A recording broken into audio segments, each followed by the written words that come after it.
in probably what, like, I don't know, in the modern era, I've never seen anything like this. The team's a President's Trophy winning team, and you go out and make massive amounts, and you make multiple moves on trade deadline day. You don't turn over the roster, but you make some key big moves, obviously, to win the cup. So usually a GM and a coach, they work together. They go over, players and other stuff. Let's just say your relationship with Keenan was challenging at best. Mm-hmm. Okay. Yeah. Let's use the word challenging. So, I think I had read, or there was a report that he even said, would you trade Sergei Zubov for Stu Grimson? Which an enforcer for Zubov is like mind boggling to even suggest, but that's Keenan in a nutshell, especially during that time. I just have to ask you, how did you two, or what did it take for you two to finally come to some sort of an agreement to make these moves, right?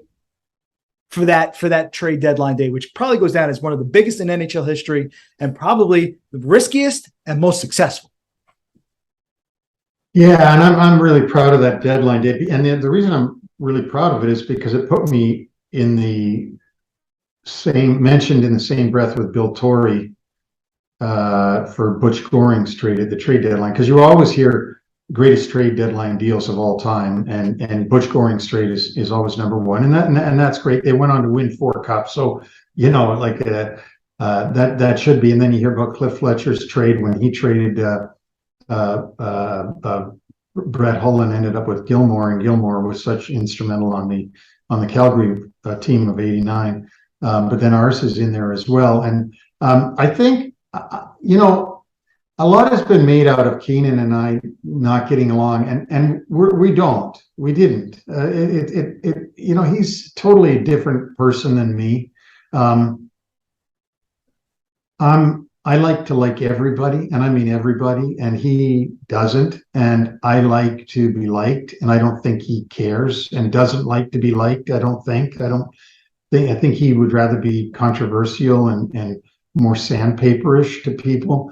I don't ever want that. I'm much more politically inclined than he is. And so, yes, did we knock heads a lot over things? But I think when it came down to the deadline, and now it's my show, it's my time to act and my time to contribute to this overall product. And I always said, take away all the excuses that anybody could have, that, well, if you'd done this, then we wouldn't have happened. And if you'd done this, then it wouldn't have happened. And if we just had a of that, then it wouldn't have happened. But you didn't want to give up your player or something like that. So, it started like this. I had been asking Glenn Sather about McTavish all season. They were going to miss the playoffs. He was the captain of Edmonton. We had been playing Tikkanen in center all season. We needed a center. So that was my number one thing. I wanted to find a way to get McTavish. It seemed very possible to get him. So that one ended up happening with Todd Marchand.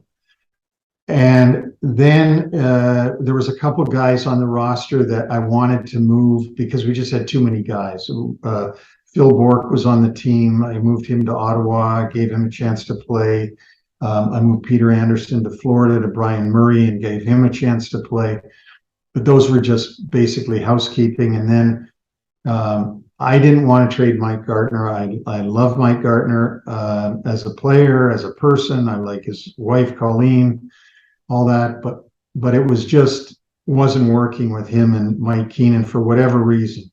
And I didn't want Mike Keenan to be able to say, well, we would have been able to win, but you wouldn't trade Gartner, you wouldn't do this, you wouldn't do that. So when Cliff Fletcher told me, when I asked about Anderson, he said he would trade him to me for Gartner, I knew I was going to go into the playoffs with at least an equal player to Gartner, at least an equal.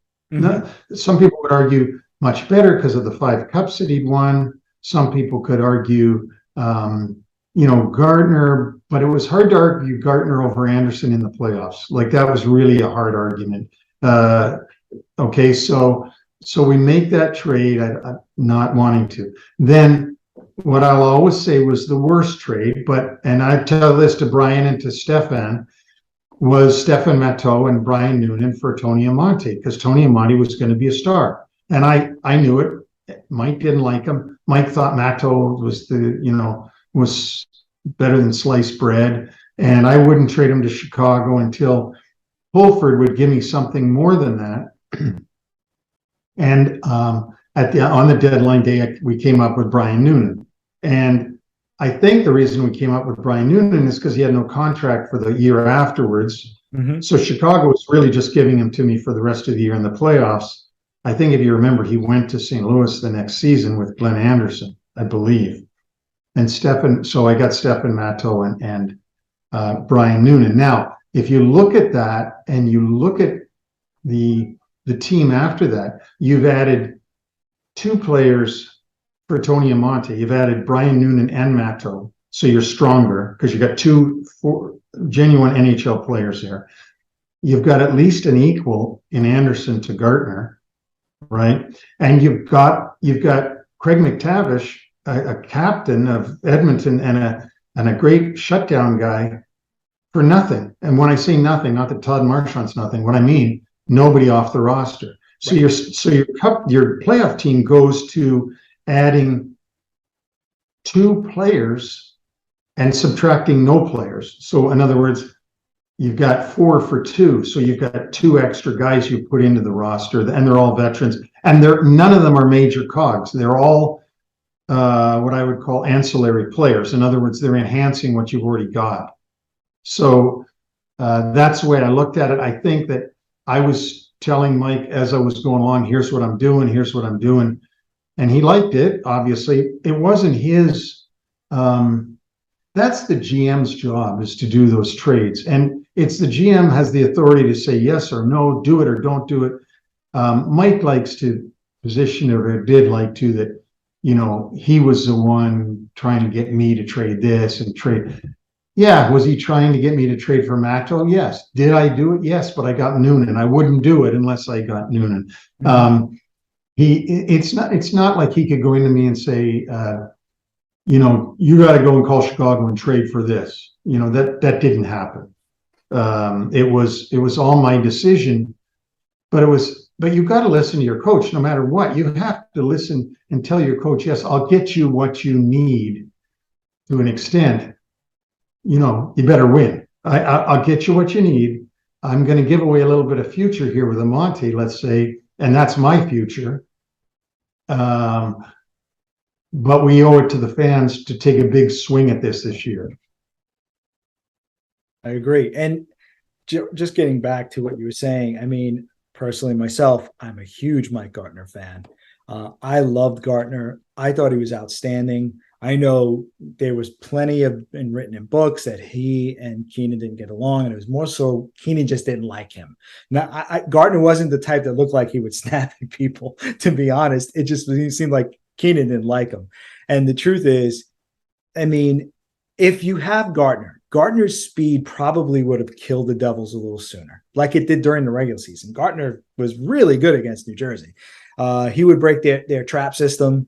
He had the speed to do it. Plus, he had a great shot, great scorer, could deflect pucks. He could do everything. And yeah, it's easy. It's easy to say, yeah, no, Anderson's got the cups. He's got familiarity with a lot of the Oilers that are on the Rangers too, so it's going to work. But I mean, at the end of the day, you also have to be careful with Keenan saying, I'm just not going to play him where I should in top 6. Like, I would play somebody else, and then you'll go, you know what? Then you're stuck with saying, well, if you would have played Gartner more, you would have won. It's never going to work. So I see why you were in a bad position. Right. You're absolutely right. And can you imagine you get against New Jersey and we get a power play and he won't put Gartner on the ice?